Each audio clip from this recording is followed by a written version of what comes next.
오늘 우리에게 주시는 하나님 말씀은 신약 성경 에베소서 2장입니다.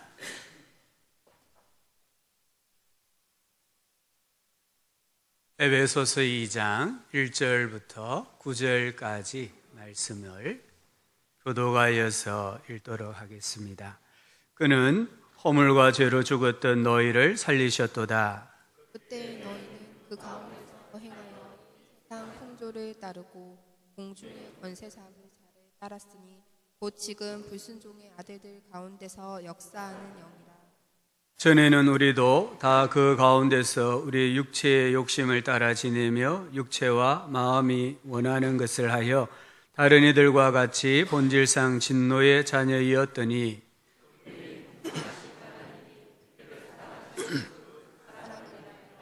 허물로 죽은 우리를 그리스도와 함께 살리셨고 너희는 은혜로 구원을 받은 것이라.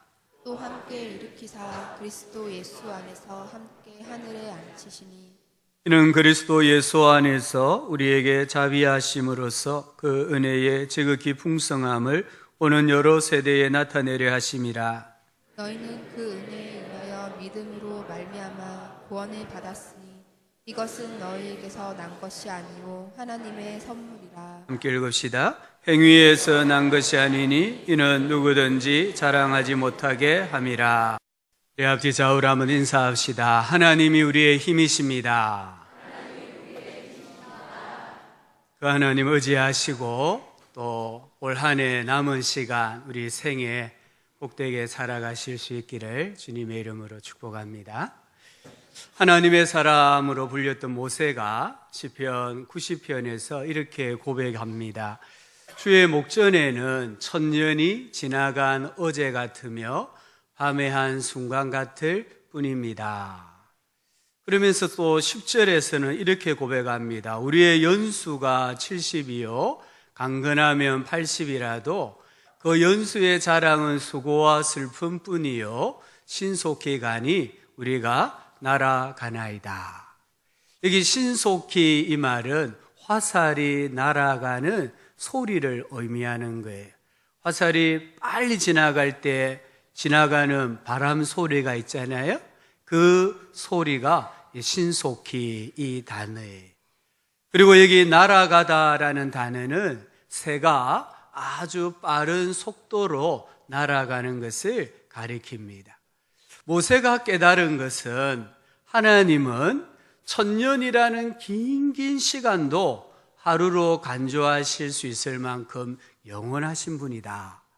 반면에 우리 인간은 70년, 80년 정도밖에 안 되는 유한한 존재다. 근데 그 짧은 시간도 너무 빨리 지나가 버리고 만다는 것을 깨달았습니다. 어떤 분이 나이가 들어서 당신이 가장 후회하는 말이 무엇입니까? 라는 질문을 받았을 때 이렇게 답했다고 합니다. 인생이 너무 힘들었을 때 시간이 빨리 지나가서 내가 노인이 되었으면 좋겠다라고 한 말을 가장 후회를 한다고 했어요. 힘들어도 고생해도 젊었을 때가 좋았다라는 의미입니다. 올 한 해도 이 1년이란 시간이 마치 화살처럼 또는 새가 빨리 날아가는 것처럼 지나가고 있습니다. 70년, 80년 이 짧은 인생 1년 365일 하루 24시간은 모든 사람에게 공평하게 주어져요. 그리스도인이든 비그리스도인이든 악한 사람이든 착한 사람이든 동일하게 이러한 시간을 하나님이 주세요. 하지만 삶의 열매, 삶의 결실은 다 다른 것을 알 수가 있습니다. 우리의 이 짧은 인생, 덧없는 인생을 다른 사람들과 차이나게 만드는 것이 무엇일까요? 가장 중요하고 본질적인 것은 예수님의 생명이 있느냐 없느냐예요. 성경에는 아들이 있는 자에게는 생명이 있고 하나님의 아들이 없는 자에게는 생명이 없느니라 라고 말씀하신 거예요. 똑같이 70년, 80년 올 한 해를 살아왔습니다. 하지만 예수 생명을 가지고 살아오신 분이 있는가 하면 예수 생명 없이 그냥 이 육신적인 생명 에너지만 의지하고 산 분이 있다라는 것입니다. 요한복음 10장에서 예수님은 내가 온 것은 양으로 생명을 얻게 하고, 여기 양은 우리 사람을 가리키죠. 하나님을 믿는 사람들, 생명을 얻게 하고 더 풍성히 얻게 하려 함이다라고 하셨습니다. 우리 예수님은 하나님께서 부모님을 통해 주신 이 육신적인 생명, 그리고 예수 그리스도를 통하여 믿음으로 말미암아 우리에게 주어진 하나님의 생명, 영생을 더 풍성하게 우리의 삶에 가득 채워주시기 위해 이 땅에 오셨다라고 하셨습니다. 우리 안에 예수 생명이 있는 줄 믿습니다. 이 예수 생명을 어떻게 하면 더 풍성하게, 더 내 인생에 차곡차곡 채워지게 만들 수가 있겠습니까? 저는 절기가 그런 의미에서 중요하다고 봐요. 우리가 다음 주일은 추수감사주일로 지키는데요, 절기를 맞이할 때마다 성경에는 하나님께서 이스라엘의 모든 남자들은 하나님 앞에 얼굴을 보여야 한다라고 했어요. 우리가 이 절기를 맞이할 때마다 구원의 은혜를 생각하면서 감사해야 합니다. 지금까지 살아오게 해주신 것을 감사해야 돼요.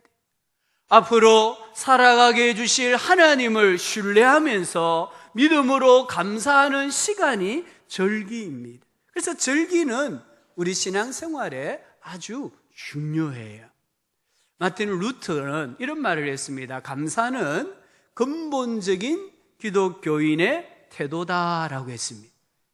루터는 우리 기독교인, 그리스도인들이 가져야 될 가장 본질적인 태도가 있다고 하면 감사다라고 했습니다. 조나단 에드워즈는 감사는 하나님에 대한 진정한 신앙의 표지이다.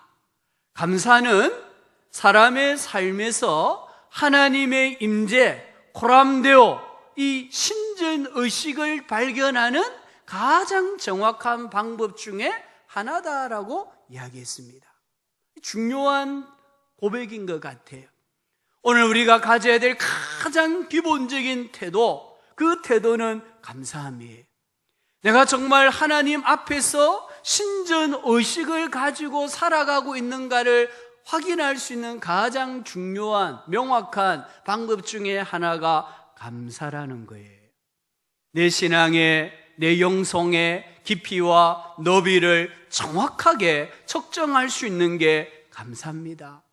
우리가 범사에 감사해야 되지만요, 우리가 추수감사절을 맞이하면서 이 한 주간 동안 감사하는 신앙, 감사하는 영성을 회복하실 수 있기를 주님의 이름으로 소망합니다. 우리 성경은, 오늘 말씀은 그리스도인이 감사할 수밖에 없는 이유를 너무나 명확하게 말씀하고 계세요. 1절을 보니까 그는 누굽니까? 예수님을 가리키잖아요. 그는 허물과 죄로 죽었던 너희를 살리셨도다. 우리 인간에 대한 정확한 진단이 성경에 나와요. 우리 인간은 과거에는 죽었던 존재들입니다. 그런데 예수님 안에서 예수님으로 말미암아 다시 살아난 존재가 되었어요. 우리는 자신의 허물과 죄로 죽었었습니다. 죽을 것이다? 아닙니다. 죽었다. 법적 선언이에요. 그런데 예수님께서 죽었던 우리를 살리셨다라고 말씀합니다. 죽었다가 살아났습니다. 이것만큼 기쁨이 어디 있고 이것만큼 놀라운 일이 어디 있습니까? 하나님 앞에 우리는 감사하는 인생을 살 수밖에 없어요. 2절을 보니까 과거에 죽었을 때 우리의 삶을 이야기합니다. 우리 2절을 같이 한번 읽어보겠습니다. 그때에 너희는 그 가운데 행하여 이 세상 풍조를 따르고 공중의 권세 잡은 자를 따랐으니 곧 지금 불순종의 아들들 가운데 역사하는 영이라. 그때에 영적으로 죽었을 때, 그리스도 밖에 있을 때, 하나님을 알지 못했을 때, 그때를 말하는 거예요. 삶을 세 가지로 말씀합니다. 허물과 죄 가운데 행했다. 이 허물과 죄는 같은 의미예요. 하나님의 뜻과 하나님의 법에 어긋나게 살아갔던 모든 삶을 가리키고 있습니다. 그런데 그게 죄인 줄을 몰랐어요. 하나님의 뜻, 하나님의 법에 어긋난 윤리적인 행위를 하고 생활 양식을 가지고 살았는데 그게 죄가 되는지를 모르고 살았다라는 거예요. 두 번째는 이 세상의 풍조를 따랐다고 합니다. 이 풍조는 풍습이라고도 번역할 수 있습니다. 하나님을 인정하지 않는 세상의 정신이나 가치관이나 사고방식을 그대로 본받고 살았다라는 뜻이에요.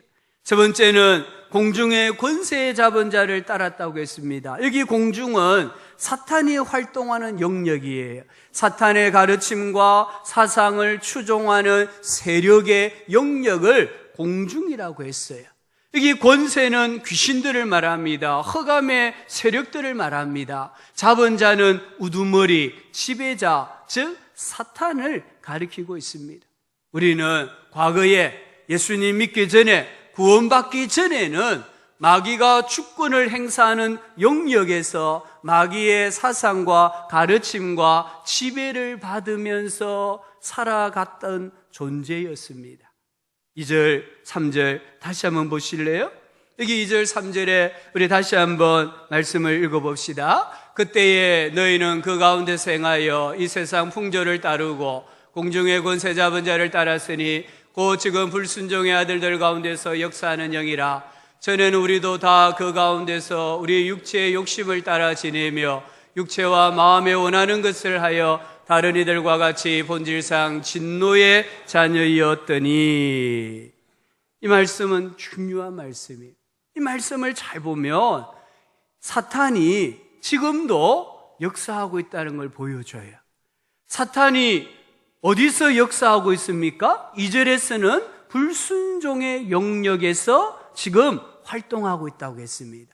여기 불순종은 사탄이 좋아하는 사람의 기질을 말하는 거예요. 고분고분하지 않는 성격과 기질, 강팍함, 완고함, 황소처럼 센 고집을 가진 사람들 안에서 지금도 사탄은 활동을 하고 있다는 거예요. 3절에서는 육체의 욕심을 따라 육체와 마음에 원하는 것을 따라 살아가는 사람들 가운데서 지금도 역사하고 있습니다. 하나님의 뜻을 거역하려는 의지와 성향을 가진 사람들 가운데서 사탄은 지금도 활동하고 있다는 거예요. 우리는 착각하고 있습니다. 사탄은 에덴 동산에서 아담과 하와를 미혹하고 사라진 존재야. 아닙니다. 그 사탄은 지금도 불순종과 육체의 욕심을 따라 살기를 원하는 사람들의 생각, 태도, 말씨 안에서 역사하고 있다는 거예요. 활동하고 있다는 거예요. 이걸 우리가 깨달아야 합니다. 로마서 1장은 이 사탄의 지배를 받는 인간의 삶을 너무나 적나라하게 묘사하고 있습니다. 왜곡된 종교, 왜곡된 남자와 여자의 역할, 왜곡된 성윤리, 왜곡된 윤리와 도덕과 정신, 왜곡된 이웃관계, 왜곡된 성품이 나오고 있습니다. 이 모든 것들은 사탄이 영적으로 죽은 인간들에게 심어준 왜곡된 형상이에요.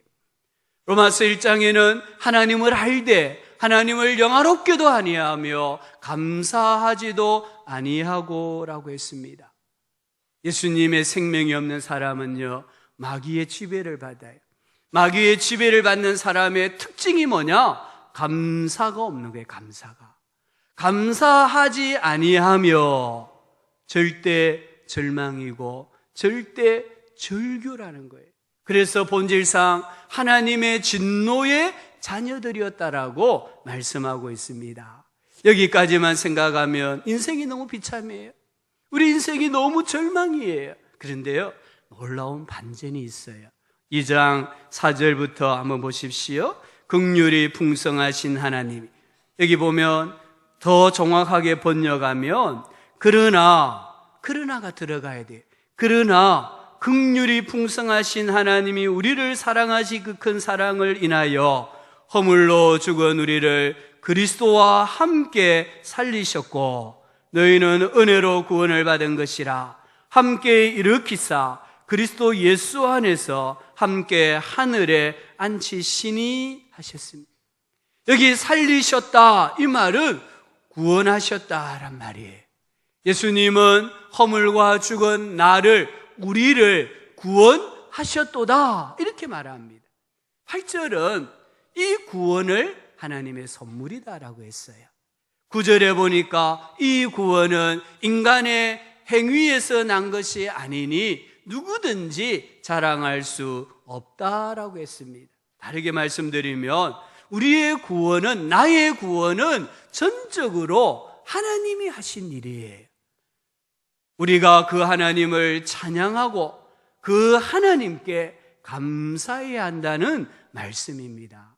하나님께서 죄로 죽었던 우리를 살리시기 위해 하신 일이 무엇입니까? 오늘 이 말씀 4절부터 계속해서 쭉 읽어보면 이런 단어들이 나와요. 긍휼이란 단어가 나옵니다. 사랑이란 단어가 나옵니다. 은혜라는 단어가 나옵니다. 자비라는 단어가 나옵니다. 이 은혜, 긍휼, 사랑, 자비 이 단어들은 정말 결코 가벼운 단어가 아니에요. 이 단어에는 피가 묻어 있습니다. 이 단어에는 고귀한 예수라는 생명이 배어 있습니다. 이사야 53장 5절에 말하잖아요. 그가 찔림은 우리의 허물 때문이에요. 우리 예수 그리스도께서 찔리심은 우리의 허물 때문이다. 나를 죽게 만들었던 허물 때문이요. 그가 상함은 우리의 죄악 때문이다. 그가 징계를 받음으로 우리는 평화를 누리고 그가 채찍에 맞음으로 우리는 나음을 받았도다. 예수님의 그 가시멜류관, 예수님의 그 채찍에 흘리신 피가 여기 은혜, 사랑, 긍휼, 자비라는 단어에 배어 있는 거예요. 빌립보서 2장 6절부터 8절까지 보면 예수는 근본 하나님의 본체시나 하나님과 동등됨을 취할 것으로 여기지 아니하시고 오히려 자기를 비워 종의 형체를 가지사 사람들과 같이 되셨고 사람의 모양으로 나타나사 자기를 낮추시고 죽기까지 복종하셨으니 곧 십자가에 죽으심이라. 예수님의 이 생명, 창조주 하나님의 생명이 배어있는 단어가 긍휼이란 단어고 사랑이고 은혜고 자비라는 것을 우리는 꼭 기억해야 돼요. 내가 받은 구원을 가볍게 여기시면 안 돼요. 내 삶이 힘들다고 어렵다고 예수 믿는 것을 중단한다든지 예수 신앙을 내팽개치면은 안 된다는 거예요. 십자가 대속의 은혜와 사랑을 바로 깨닫는다면, 자기가 받은 구원이 어떤 구원인지를 깨닫는다면 절대로 인생을 함부로 살지 않습니다. 70년, 80년 이 짧은 인생을 언제까지 불평하면서 원망하면서 누군가를 비난하면서 부정적인 생각을 하고 부정적인 말을 하고 부정적인 행동을 하면서 살기를 원하십니까? 하나님께서 우리를 그렇게 살려고 피를 흘려주신 게 아니라는 거예요. 그렇게 살아라고 자기를 비워 십자가에 죽으신 게 아니라는 거예요. 우리가 이 구원의 은혜를 정말 제대로 안다면 우리는 이렇게 지금처럼 살아갈 수가 없는 거예요. 그럼 어떻게 살아야 합니까? 2장 5절 6절 다시 한번 보십시오. 허물로 죽은 우리를 그리스도와 함께 살리셨고 너희는 은혜로 구원을 받은 것이라 또 함께 일으키사 그리스도 예수 안에서 함께 하늘에 앉히시니. 여러분 성경에 줄을 꺼두십시오. 함께 세 번 나옵니다. 그리스도와 함께 살리셨고 그리스도와 함께 일으키셨고 그리스도와 함께 하늘에 앉히셨다. 이게 우리가 받은 구원이에요. 우리가 지금 이 땅에서 살아가잖아요.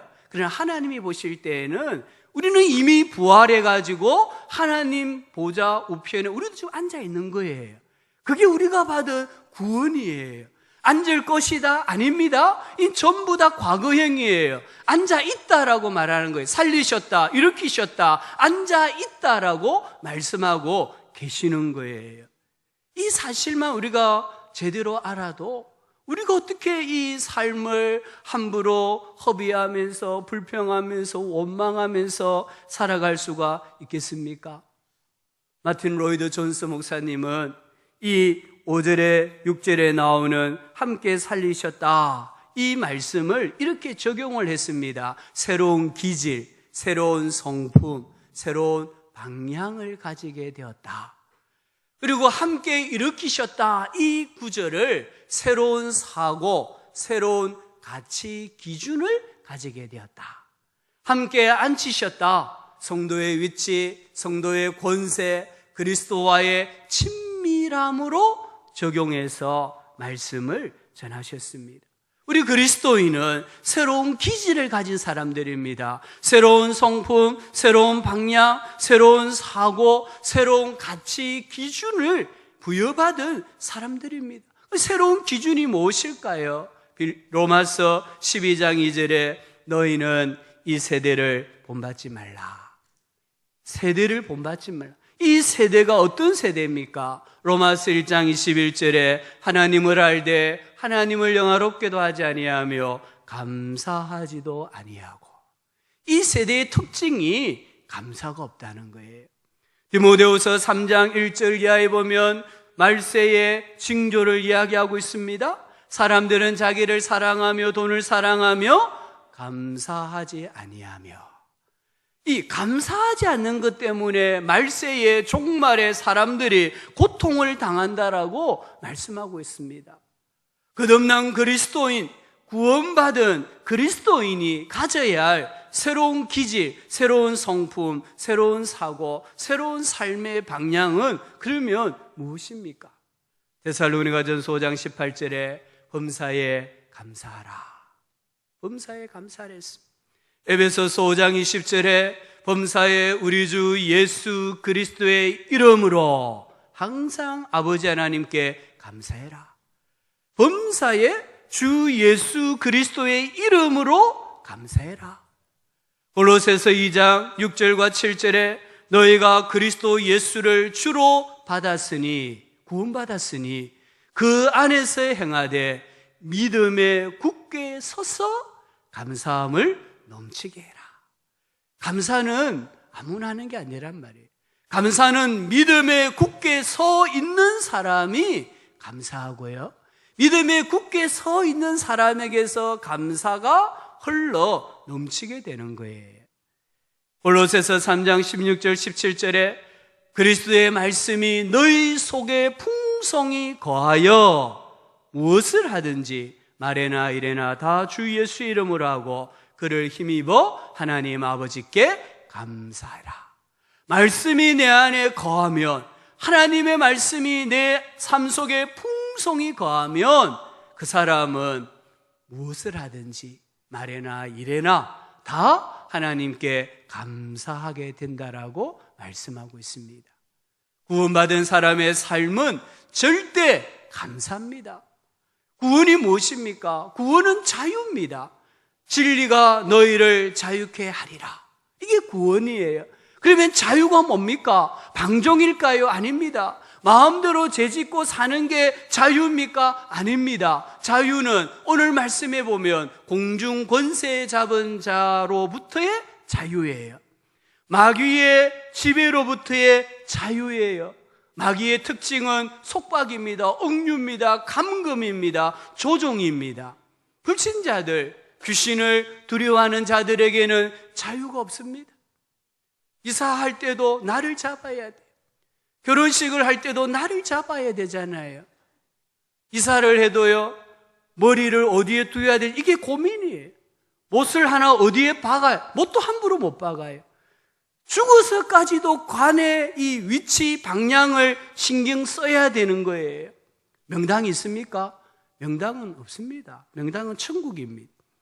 관상, 시간, 행동, 모든 게 마귀의 속박 아래 있는 거예요. 그러나 그리스도인들은 이 모든 것에서 자유한 줄 믿습니다. 우리는 아무 날에 이사해도 괜찮아요. 아무 날에 시집 장가가도 괜찮고요. 어느 방향으로 틀을 잡아도 괜찮고, 머리를 둬도 괜찮고, 못을 박아도 괜찮아요.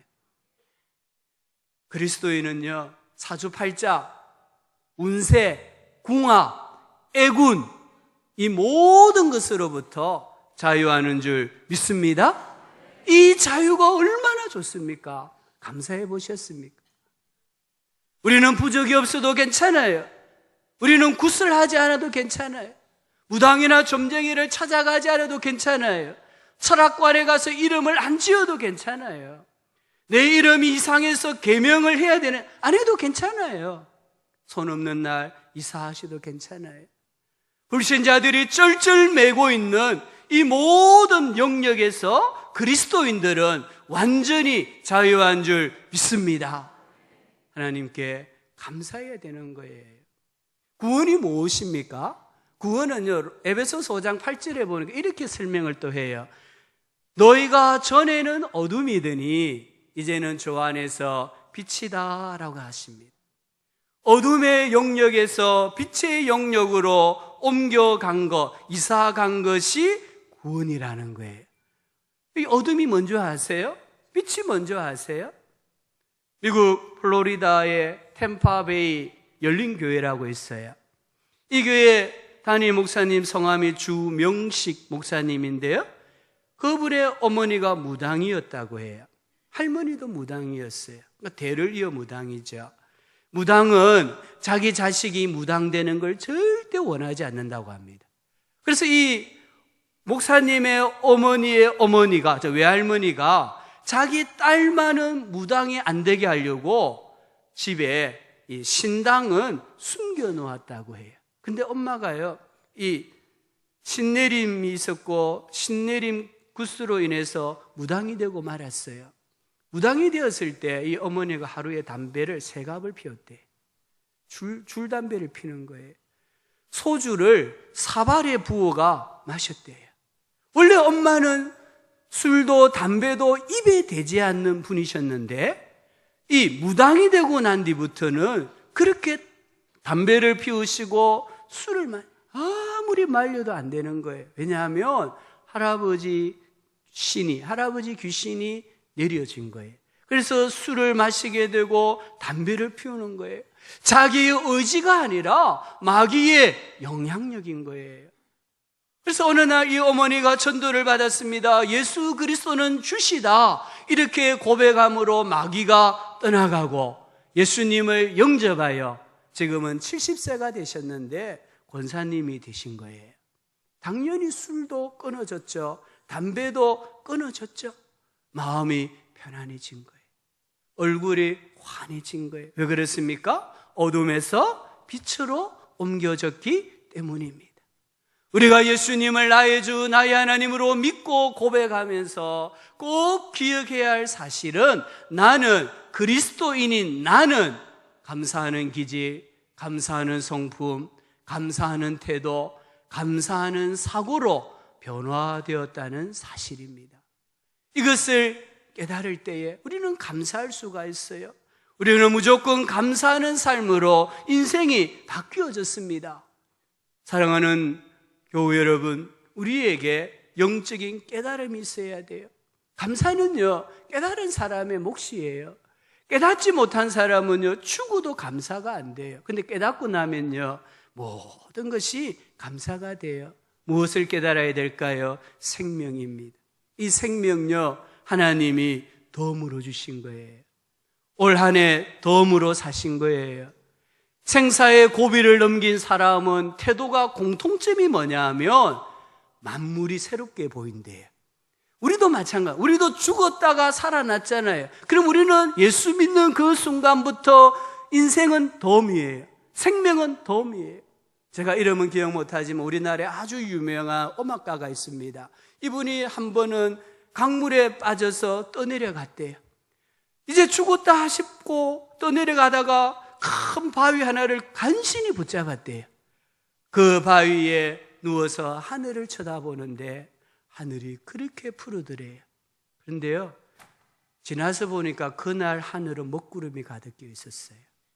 뭘 말하면 하늘은 똑같은 하늘이에요. 그런데 생사의 고비를 넘긴 눈으로 하늘을 쳐다보았을 때 하늘이 너무 푸르게 보였다는 거예요. 우리의 시각이 얼마나 중요한가를 보여줍니다. 생명, 시간, 가족, 일, 축복, 이 모든 것들을 감사의 눈으로 보면 전부 감사한 줄 믿습니다. 시편 144편 3절 4절에 이렇게 말씀합니다. 우리 같이 한번 읽어봅시다. 여호와여, 사람이 무엇이기에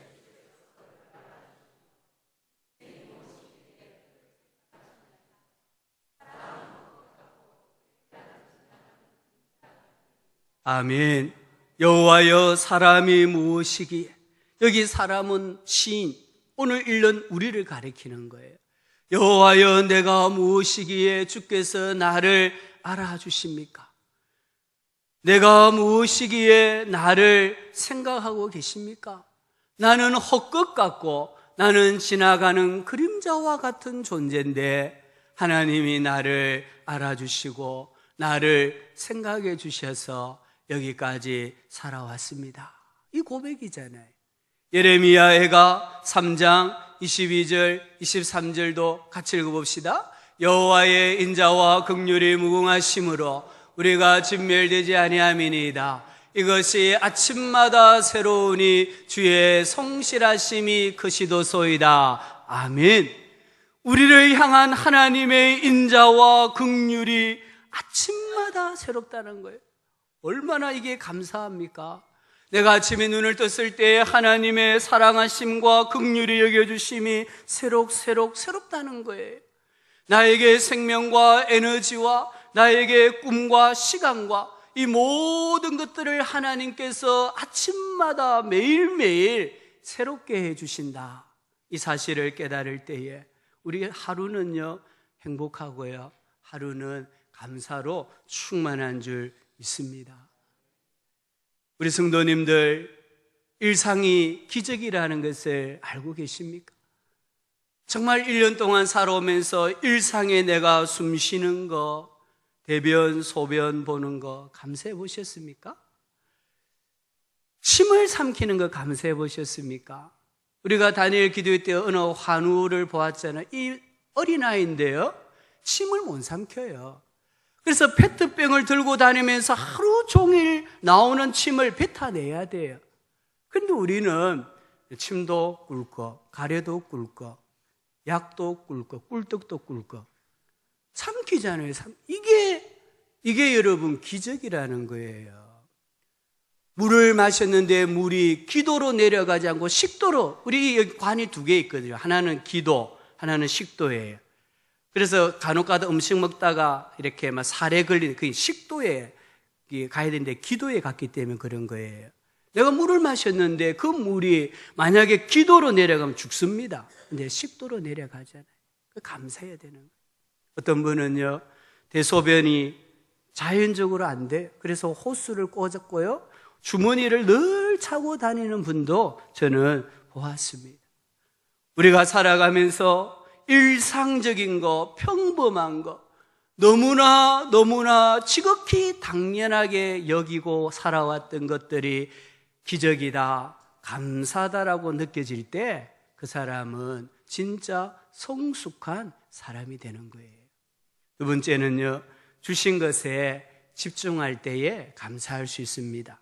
감사는 누가 잘할까요? 감사하는 사람이. 건강이, 돈이, 높은 지위가 주어졌습니다. 감사할 때에 그게 복이 돼요. 가난합니다. 질병이 찾아왔습니다. 실패했습니다. 그때에도 감사하면 위기가 기회가 되는 줄 믿습니다. 감사는 그릇이에요. 축복의 그릇이고요, 인격의 그릇이고요, 꿈의 그릇이에요.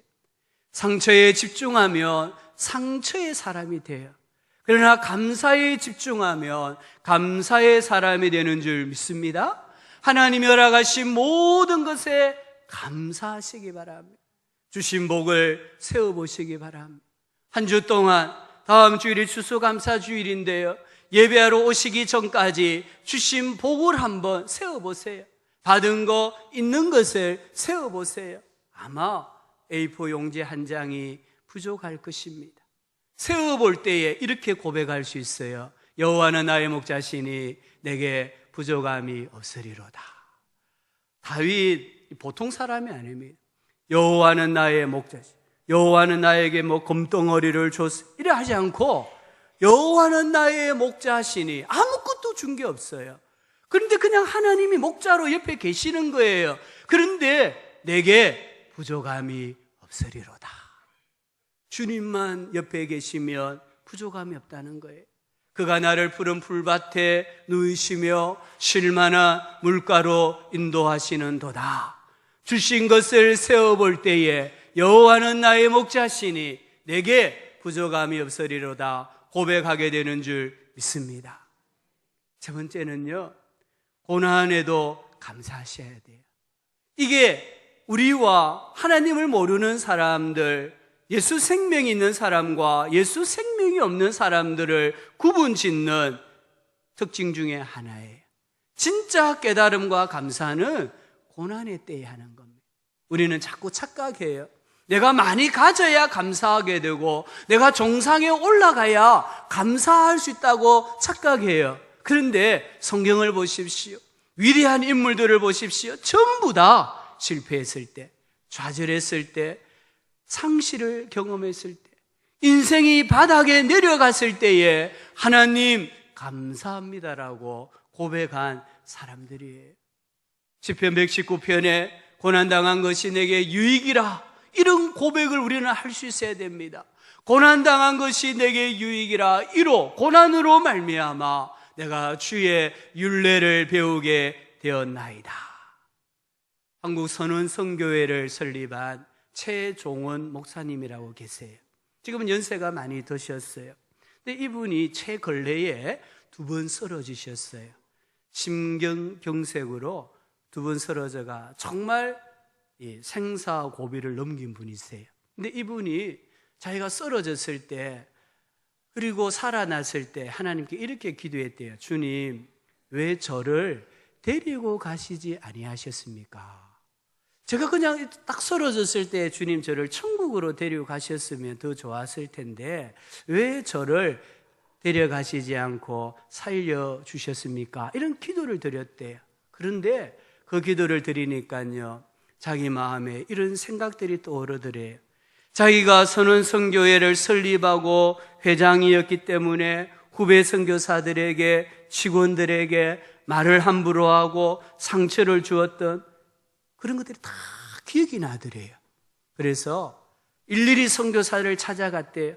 찾아가서 내가 이러한 잘못을 당신에게 범했다라고 시인하고 고백하고 용서를 구했다는 거예요. 70이 넘은 분이신데, 그리고 또 자기 마음에 이런 생각이 떠오르더래요. 내가 자식들에게 너무 잘못했구나. 아버지가 선교한다고 전 세계로 돌아다니면서 정작 자식들은 관심이 없었던 거예요. 그래서 이 자식들에게 또 찾아갔습니다. 장성한 자식들에게 찾아가서 아버지가 이러이러한 잘못을 너에게 범했다, 용서해 줄래? 그리고 용서를 구했다는 거예요. 그러니까 이분 마음에요, 지금 걸음이 불편하시더라고요. 말도 지금 어눌하시더라고요. 근데 이분이 고백하기를 마음이 너무 가볍다는 거예요. 자기 마음이 천국이더라는 거예요. 고난이 없었다면은 이런 천국을 경험할 수 있었겠습니까? 고난이 없었다면은 이런 아름다운 인간관계의 삶을 살 수가 있었겠습니까? 통증이 있다는 것은 감사한 일이에요. 통증이 있다는 것은 내가 살아있다는 증거입니다. 탄소가 고압을 받으면 다이아몬드가 된다고 해요. 고난을 통해서 감사함으로 우리의 삶이 그리스도인답게 변화되어지는 축복이 있기를 바랍니다. 마지막 하나 더 봅시다. 지금 감사해. 한번 따라합시다. 지금 감사하자. 감사를 미루지 말라라는 거예요. 범사에 감사하라. 이 범사에 감사란 말은요, 지금 감사하란 말이에요. 다니엘서 6장 10절에 보면 왕 외에 다른 신에게나 사람에게 구하면 사자굴에 던져 넣는다라는 법령에 왕이 도장을 찍은 것을 알고 어떻게 했느냐 하면 자기 집에 돌아가서 윗방에 올라가 예루살렘으로 향한 창문을 열고 전에 하던 대로 하루 3번씩 무릎을 꿇고 기도하며 따라합시다. 그의 하나님께 감사하였더라. 이 말씀 우리 너무나 잘 아는 말씀이에요. 저도 잘 알아요. 그런데 말씀을 보면서 다시 눈에 들어온 게 뭐냐 하면 기도가 지금 여기에 초점이 아니라 제가 볼 때는 하나님께 감사한 거예요. 누구든지 생명의 위협이 느껴지면 기도하게 돼 있어요. 고난이 오면 누구든지 기도하게 돼 있어요. 하나님께 원망해요. 살려달라고 해요. 불평해요. 그런데 다니엘은 어떻게 하고 있습니까? 하나님께 감사하고 있습니다. 이게 다니엘이 위대한 거예요. 감사는 깨달은 자의 몫입니다. 감사는 산 자의 몫입니다. 요즘 계속해서 하나님 우리에게 들려주시는 음성이 하나 있습니다. 지옥에서는 아무것도 할 수 없고 아무 효력도 없다라는 거예요. 지옥에 가면 신앙도 사랑도 열정도 아무 효력이 없습니다. 지옥에서는요, 전도도 불행의 열정도 가족 사랑도 아무것도 할 수가 없고 효력이 없다라는 거예요. 이 땅에 있을 때, 살아 있을 때 지금 감사하셔야 되는 거예요. 시편 6편 5절에 사망 중에서는 주를 기억하는 일이 없사오니 스올에서, 이 음부 죽음의 세계를 말하잖아요. 스올에서 주께 감사할 자 누구이리까? 이사야 38장 18절 19절에 스올이 주께 감사하지 못하며 사망이 주를 찬양하지 못하며 구덩이에 들어간 자가 주의 신실을 바라지 못하되 오직 산자 곧 산자는 오늘 내가 하는 것과 같이 주께 감사하며, 살아있는 사람만이 감사할 수 있는 거예요. 오늘 감사하시기 바랍니다. 지금 감사하시기 바랍니다. 하나님께, 부모님께, 배우자에게, 자녀들에게, 나에게 도움을 준 자들에게, 내가 빚진 자들에게 오늘 감사하셔야 돼요. 내일 감사로 미루면 감사할 시간, 기회는 영영 찾아오지 않습니다. 감사는 깨달은 자의 몫입니다. 감사는요, 인생의 크기입니다. 구원의 은혜를 깨달은 사람, 생명의 은혜를 깨달은 사람, 삶이 은혜라는, 부르심이 은혜라는 것을 깨달은 사람은 감사함으로 그의 문에 들어간다고 했습니다. 감사함으로 예배당에 나오시고, 감사함으로 예배하시고, 감사함으로 기도하시고요, 감사함으로 섬기시고요, 감사함으로 가정에 들어가시고요, 감사함으로 직장에 가시고요, 감사함으로 학교에 가서 공부를 하게 되어 있다라는 거예요. 감사는 깨달은 자의 몫이에요. 우리 성도님들, 한 해가 지금 다 기울어가고 있습니다. 금방 한 해 지나갑니다. 감사로 충만하시기를 축원합니다. 그래서 삶이 더 풍성해지고 부족함이 없는 인생으로 살아가실 수 있기를 주님의 이름으로 축복합니다.